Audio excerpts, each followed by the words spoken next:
మధ్యప్రాచ్యంలో జరుగుతున్న ఘర్షణల ప్రభావం పాకిస్తాన్పై గట్టిగానే కనిపిస్తోంది.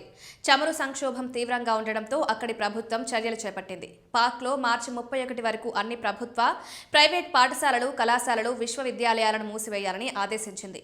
పశ్చిమాసియా వివాదం కొనసాగుతున్న నేపథ్యంలో ఇంధనాన్ని ఆదా చేసే ప్రయత్నంలో ప్రభుత్వ కార్యాలయాల్లో ఇంటి నుండి పనిచేసే విధానాన్ని అంటే వర్క్ ఫ్రం హోమ్ను కూడా ప్రవేశపెట్టారు. గత కొన్ని రోజులుగా గల్ఫ్ నుండి చమురు సరఫరాలపై దేశం ఆధారపడటాన్ని పరిగణలోకి తీసుకుని ప్రధానమంత్రి షెహబాజ్ షరీఫ్ మార్చి 9న 4 రోజుల పనివారాన్ని ప్రకటించారు. అన్ని ప్రభుత్వ, ప్రైవేట్ పాఠశాలలు, కళాశాలలు, విశ్వవిద్యాలయాలు మార్చి 10 నుండి 31 వరకు మూసివేయనున్నారు. పరీక్షలు ప్రస్తుత షెడ్యూల్ ప్రకారం నిర్వహిస్తారు.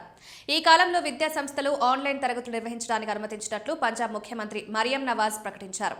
ప్రభుత్వ యాజమాన్యంలోని పీటీవీ, ఇతర ప్రైవేట్ ఛానళ్లలో దేశాన్ని ఉద్దేశించి ప్రసంగించిన పీఎం షరీఫ్ ఇంధనాన్ని ఆదా చేయడానికి ప్రభుత్వ, ప్రైవేట్ రంగాల్లోని 50% ఉద్యోగులు ఇంటి నుండే పనిచేయాలని నిర్ణయించింది. వారు వారానికి 4 రోజులు మాత్రమే పనిచేస్తారన్నారు. ప్రభుత్వ యాజమాన్యంలో పీటీవీ, ఇతర ప్రైవేట్ ఛానళ్లలో దేశాన్ని ఉద్దేశించి ప్రసంగించిన పీఎం షరీఫ్ ఇంధనాన్ని ఆదా చేయడానికి ప్రభుత్వ, ప్రైవేట్ రంగాలలోని 50% ఉద్యోగులు ఇంటి నుండే పనిచేయాలని ప్రభుత్వం నిర్ణయించిందన్నారు. అన్ని అధికారిక బహిరంగ కార్యక్రమాలను కూడా నిషేధించారు. పెట్రోల్, ఇతర పెట్రోలియం ఉత్పత్తులను నిల్వల కోసం కొనుగోలు చేయడంతో ప్రజలు భయాందోళనకు గురవుతున్నందున కొన్ని కార్యక్రమాలను కూడా నిషేధించారు. ప్రభుత్వ వాహనాలకు ఇంధన కేటాయింపును రాబోయే 2 నెలల పాటు 50% తగ్గించాలని ప్రభుత్వం నిర్ణయించింది.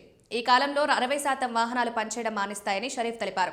పాక్ లాగానే భారతదేశంలో కూడా ఇలాంటి పరిస్థితి వస్తుందా అని ఆందోళన చెందుతున్న నేపథ్యంలో ఇంధన కొరత క్లారిటీ ఇచ్చారు కేంద్ర మంత్రి, పెట్రోలియం, సహజ వాయువు మంత్రి హర్దీప్ సింగ్ పూరి. ఇటీవల భారతదేశంలో ఇంధన కొరత లేదని, ఇంధన వినియోగదారులు ఆందోళన చెందొద్దని తెలిపారు.